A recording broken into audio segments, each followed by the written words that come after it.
Assalamualaikum warahmatullahi wabarakatuh. Selamat pagi teman-teman mahasiswa dari Universitas Muhammadiyah Purwokerto maupun teman-teman dari Unimuda Sorong.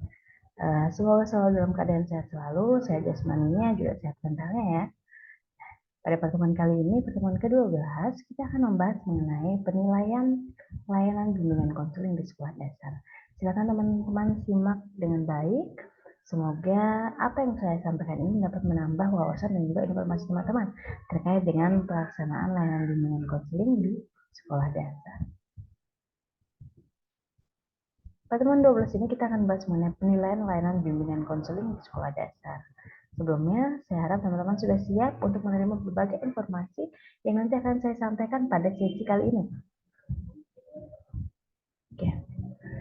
Terkait dengan kemampuan akhir yang nanti diharapkan dapat diperoleh oleh teman-teman semua, yang pertama adalah teman-teman nantinya diharapkan bisa menjelaskan terkait dengan tujuan penilaian dalam layanan bimbingan konseling di sekolah dasar. Kemudian juga teman-teman diharapkan mampu menyebutkan kriteria keberhasilan layanan bimbingan konseling di sekolah dasar. Teman-teman juga diharapkan bisa menjelaskan terkait dengan langkah-langkah penilaian layanan bimbingan konseling, juga bisa menjelaskan mengenai pendekatan-pendekatan yang digunakan dalam penilaian layanan bimbingan konseling di sekolah dasar, serta mampu menyusun nantinya teknik dan alat penilaian layanan bimbingan dan konseling. Terkait dengan penilaian bimbingan konseling. Pada intinya, penilaian bimbingan dan konseling ini dimaksudkan untuk mengetahui sejauh mana layanan-layanan yang telah disusun, layanan-layanan yang telah dirancang sebelumnya ini telah dilaksanakan atau tidak. Dan juga untuk mengetahui sejauh mana pencapaian dari hasil-hasil program yang telah dicanangkan sebelumnya tadi. Apa kemudian program-program tersebut telah mencapai hasil-hasil yang diharapkan. Jadi boleh dikatakan tujuan untuk mengetahui sejauh mana layanan-layanan ini telah dilaksanakan dan juga telah mencapai hasil-hasil yang diharapkan ini boleh dikatakan merupakan suatu tujuan umum dari proses penilaian layanan bimbingan konseling di sekolah dasar. Sementara untuk tujuan khususnya, tujuan khusus dari penilaian layanan bimbingan dan konseling di sekolah dasar ini bertujuan untuk mengungkapkan sejauh mana, yang pertama, apakah kemudian layanan pengumpulan datanya ini telah dilaksanakan. Seperti itu. Lalu selanjutnya untuk mengungkap juga sejauh mana kemudian siswa-siswa atau murid ini telah memanfaatkan data tentang diri mereka, data tentang lingkungan yang tersedia di sekitar mereka untuk kemudian mereka lebih bisa memahami terkait dengan diri mereka dan juga terkait dengan lingkungan di sekitarnya. Nah, selanjutnya juga penilaian layanan ini juga bertujuan untuk mengungkapkan sejauh mana kemudian yang secara spesifik terkait dengan layanan bimbingan karir misalnya. Apakah layanan bimbingan karir ini telah dilaksanakan, sejauh mana kemudian siswa-siswa ini juga telah memanfaatkan layanan tersebut untuk menunjang kemajuan belajar mereka. Nah, selanjutnya juga bertujuan untuk mengungkapkan terkait dengan layanan bantuan pemecahan masalah. Nah, apakah layanan pemecahan masalah ini telah dilaksanakan atau tidak?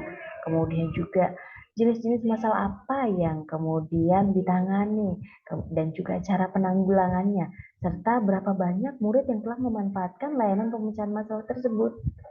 Nah, lalu selanjutnya juga penilaian layanan ini juga bertujuan untuk mengungkapkan sejauh mana misalnya layanan penempatan dan penyaluran ini telah dilaksanakan. Misalnya meliputi jenis layanannya, kemudian banyaknya murid yang telah memanfaatkan layanan penempatan tersebut, dan juga untuk mengungkapkan sejauh mana terjadinya kerjasama antar semua staf dan antar sekolah juga dengan orang tua murid.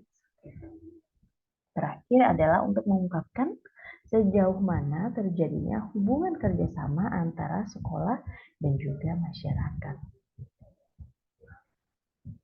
Nah, adapun kriteria penilaian yang dapat menjadi sebuah tolak ukur keberhasilan. Tentu untuk menilai apakah program ini berhasil atau tidak, kita harus menentukan tolak ukurnya. Nah, sementara untuk tolak ukur yang dapat kita gunakan terkait dengan penilaian keberhasilan layanan bimbingan konseling yang telah dilaksanakan, nah kita bisa menggunakan beberapa kriteria. Misalnya, terkait dengan apakah kemudian kita lihat ketika semakin banyak murid yang berhasil dengan baik dalam belajar atau semakin sedikit murid yang gagal dalam belajar, ini dapat menjadi indikasi bahwa program layanan bimbingan konseling tersebut ini berhasil. Nah, kriteria selanjutnya kita bisa kemudian memperhatikan, kita bisa menilai, melihat ketika sebagian besar murid ini sudah bisa melakukan penyesuaian diri dengan baik sesuai dengan tuntutan-tuntutan sekolah yang berlaku, bisa menyesuaikan diri dengan teman-teman sebayanya maupun juga dengan lingkungannya. Nah, selanjutnya layanan dikatakan berhasil ketika sebagian besar murid ini telah memiliki semangat yang tinggi untuk belajar. Ini berkaitan dengan layanan bimbingan belajar yang mungkin dilaksanakan. Nah, ketika layanan tersebut berhasil, murid-murid memiliki semangat belajar yang lebih tinggi, sehingga kemudian mereka memiliki lebih banyak kesempatan untuk memahami secara jelas tujuan-tujuan dan juga cara-cara belajar. Nah, tolak ukur berikutnya adalah ketika sebagian besar murid telah memahami keadaan diri dan lingkungannya dengan baik, dan juga ketika sebagian besar murid telah menghayati fungsi dan peranan layanan bimbingan konseling yang diberikan oleh gurunya, terutama oleh guru bimbingan konseling. Artinya bahwa kemudian layanan BK ini diakui keberadaannya, diakui kemanfaatannya, seperti itu. Nah, selanjutnya tolak ukur lainnya adalah ketika ada tercipta suatu hubungan yang harmonis antara murid dengan sesama murid dan juga antar murid dengan guru.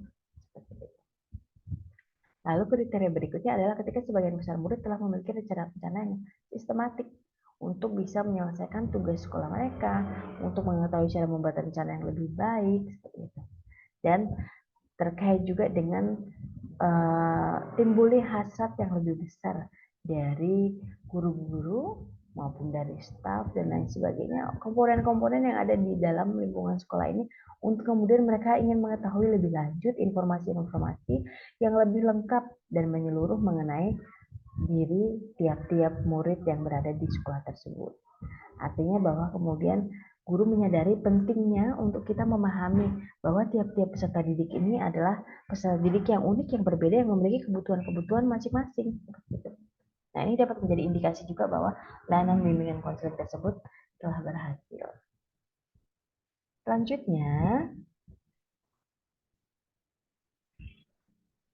ketika kemudian sebagian besar murid juga telah mendapatkan layanan penempatan dan penyaluran yang sesuai dengan sifat-sifat pribadi yang mereka miliki.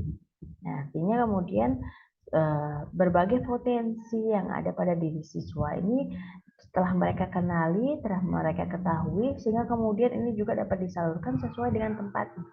Nah, layanan penempatan, layanan penyaluran ini juga harus berfungsi dengan baik, dengan kemudian mengidentifikasi, dengan kemudian menseleksi tiap-tiap murid sesuai dengan keberbakatannya, tiap-tiap murid dengan sesuai dengan potensinya untuk kemudian disalurkan ke saluran yang tepat, seperti itu. Nah, selanjutnya kriteria lain adalah ketika semakin meningkat hubungan kerjasama antara sekolah dengan orang tua murid di dalam membina dan mengembangkan pribadi murid. Nah, karena kita tidak bisa melepaskan yang namanya layanan bimbingan konseling itu hanya kepada siswa dan juga guru BK saja, tapi seluruh komponen yang terlibat yang berada pada sekitar siswa, misalnya komponen di sekolah, di keluarga, ataupun di masyarakat juga harus terlibat. Maka ketika terjalin hubungan kerjasama yang semakin meningkat, artinya juga dikatakan bahwa layanan bimbingan ini telah berhasil mengena. Nah, selanjutnya menjadi tolak ukur keberhasilan lainnya adalah ketika semakin banyak warga masyarakat telah menyadari pentingnya adanya layanan bimbingan konseling bagi siswa-siswa, baik itu di sekolah maupun di luar sekolah. Dan juga semakin banyak siswa maupun masyarakat juga yang meminta jasa layanan dari bimbingan konseling tersebut. Artinya bimbingan konseling ini telah diakui, keberadaannya telah diakui, keberhasilannya telah diakui, kebermanfaatannya untuk lingkungan. Seperti itu.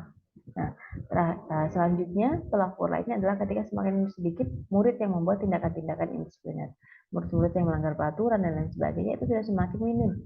Itu juga dikatakan sebagai indikator keberhasilan. Karena tujuannya adalah kemudian kita bisa meluruskan sesuatu yang salah seperti itu. Tindakan-tindakan indisipliner ini adalah sesuatu yang salah yang kemudian kita berusaha untuk mencegahnya.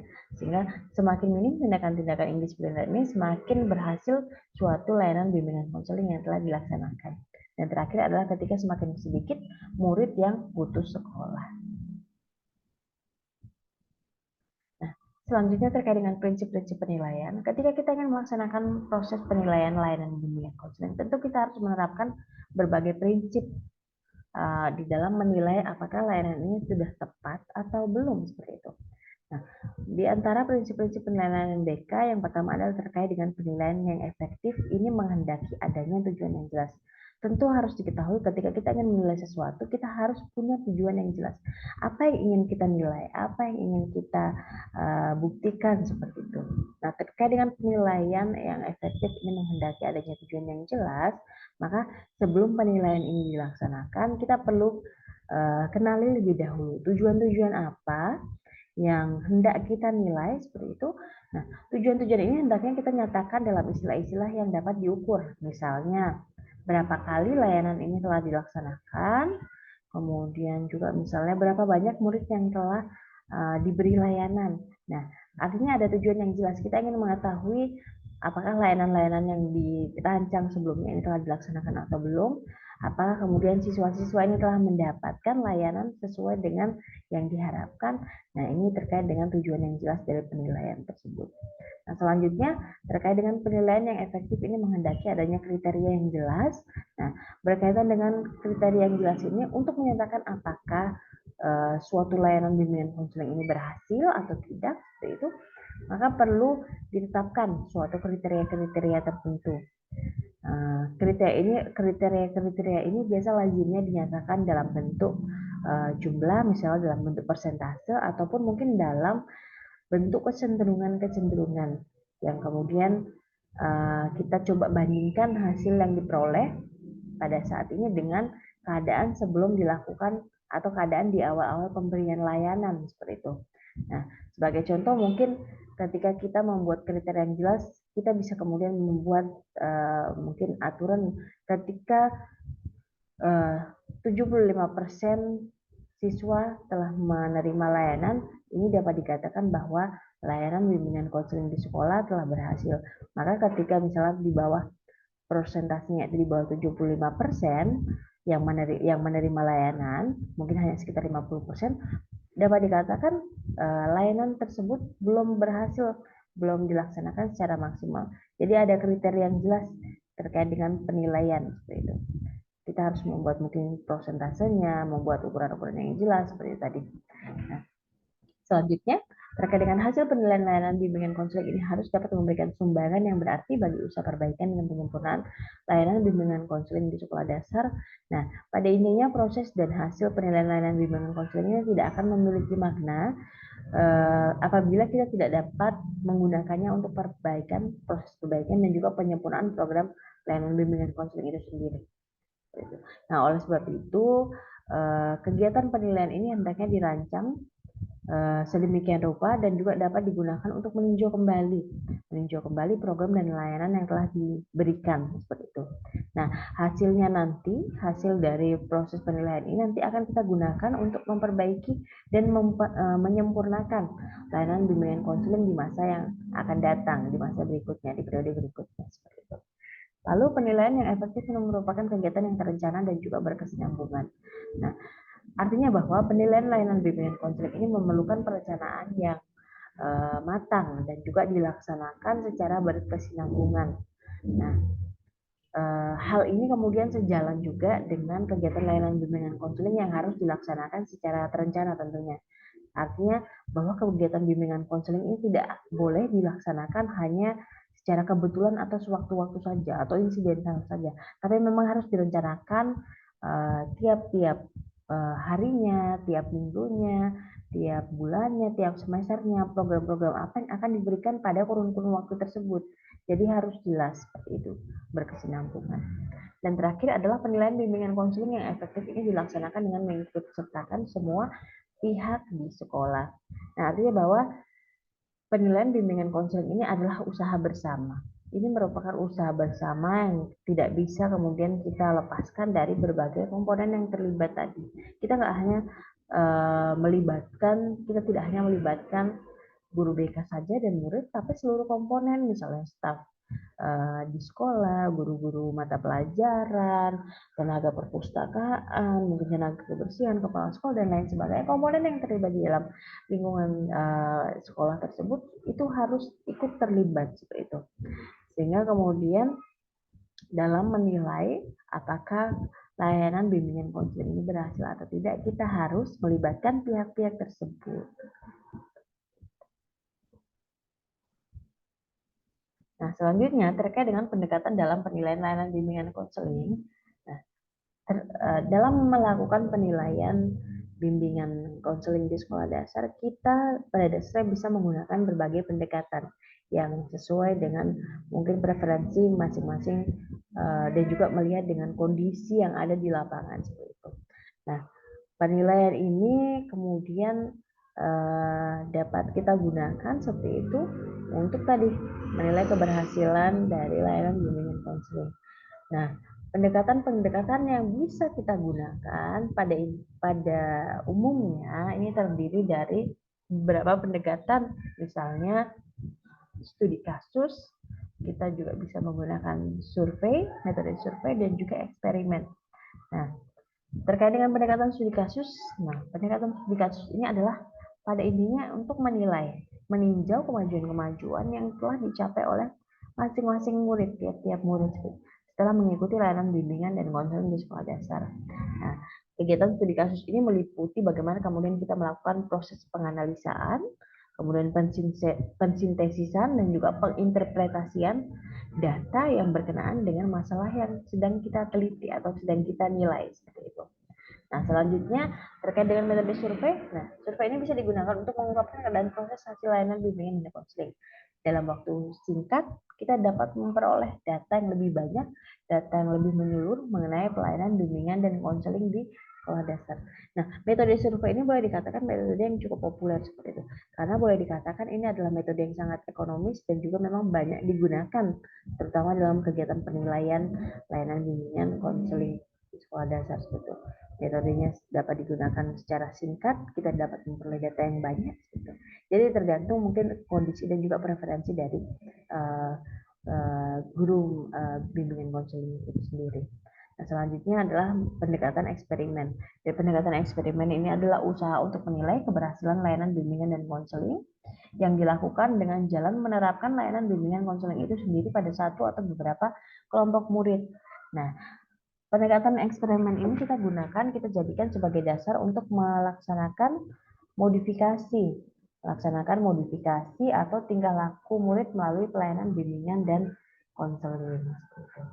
Jadi dari pendekatan eksperimen ini, hasil eksperimen ini nantinya bisa kita jadikan sebagai dasar untuk melaksanakan modifikasi tingkah laku murid melalui pelayanan bimbingan dan konseling sekolah dasar.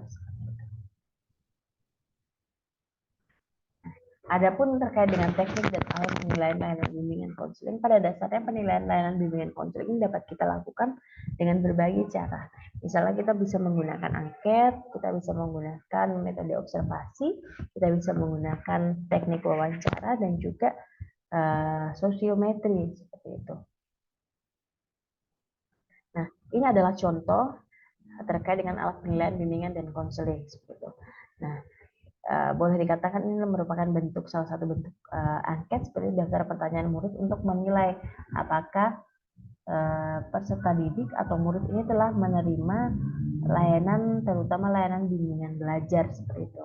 Nah, misalnya bentuk-bentuk pertanyaannya, apakah kamu telah menerima bantuan dari gurumu dalam membuat rencana belajar? Apakah gurumu membantu tentang cara-cara belajar yang baik? Nanti murid tinggal menjawab apakah ia telah menerima, misalnya iya atau tidak tahu seperti itu, atau memilih tidak menjawab dan lain sebagainya. Nah, ini berkaitan dengan mungkin lebih spesifik terkait dengan proses penilaian terkait layanan bimbingan belajar. Lalu selanjutnya langkah-langkah penilaian. Nah, langkah-langkah penilaian sebelum kita melakukan suatu proses penilaian, kita harus susun terlebih dahulu. Langkah-langkah apa saja yang akan kita laksanakan. Nah, yang pertama, langkah pertama adalah kita harus menentukan tujuan yang hendak kita nilai. Nah, langkah pertama ini adalah menetapkan parameter atau batas-batas penilaian. Nah, penilaian ini dapat diarahkan pada keseluruhan program bimbingan yang telah kita susun atau hanya pada satu atau beberapa program saja atau beberapa tujuan saja seperti itu. Kemudian setelah kita menetapkan tujuan-tujuan yang hendak kita nilai, kita beranjak untuk menyusun alat penilaian itu sendiri. Nah, langkah ini kemudian kita gunakan untuk mengenali dan menetapkan tolak ukur sejauh mana tujuan-tujuan yang ditetapkan sebelumnya ini telah tercapai. Jadi kita coba susun sesuai dengan tadi tujuan-tujuan yang hendak kita nilai. Seperti itu alat penilaiannya. Lalu setelah kita menyusun sebuah alat penilaian, maka tentu harus kita laksanakan proses penilaian tersebut. Nah, dalam hal ini penting adanya perencanaan dan pendekatan yang baik, serta penggunaan tenaga-tenaga penilai yang memiliki kemampuan di bidang tersebut. Maka dalam proses penilaian ini memang hendaknya kita coba melakukan kolaborasi misalnya dengan tenaga-tenaga yang paham atau yang memang tenaga yang profesional di dalam bidang bimbingan konseling untuk kemudian mereka melakukan proses penilaian atau proses evaluasi dari pelaksanaan program bimbingan konseling di sekolah dasar seperti itu. Nah, yang terakhir adalah penggunaan dari hasil-hasil penilaian ini. Tentu setelah kita berusaha untuk kemudian mengukur, menilai keberhasilan dari program ini, tujuan dari proses penilaian ini adalah nantinya hasil-hasil penilaian ini dapat kita gunakan untuk menjadi bahan evaluasi untuk peningkatan layanan bimbingan konseling di sekolah dasar pada periode-periode berikutnya. Seperti itu. Oke. Ya, sekian mungkin pembahasan kita kali ini. Semoga apa yang saya sampaikan ini, informasi yang telah saya berikan ini dapat bermanfaat bagi teman-teman, terutama terkait dengan proses penilaian layanan bimbingan konseling di sekolah dasar. Nantinya ini dapat menjadikan salah satu bahan acuan dari penambah wawasan teman-teman terkait dengan proses pelayanan bimbingan konseling di sekolah dasar. Oke, sampai ketemu lagi di pertemuan berikutnya. Assalamualaikum warahmatullahi wabarakatuh.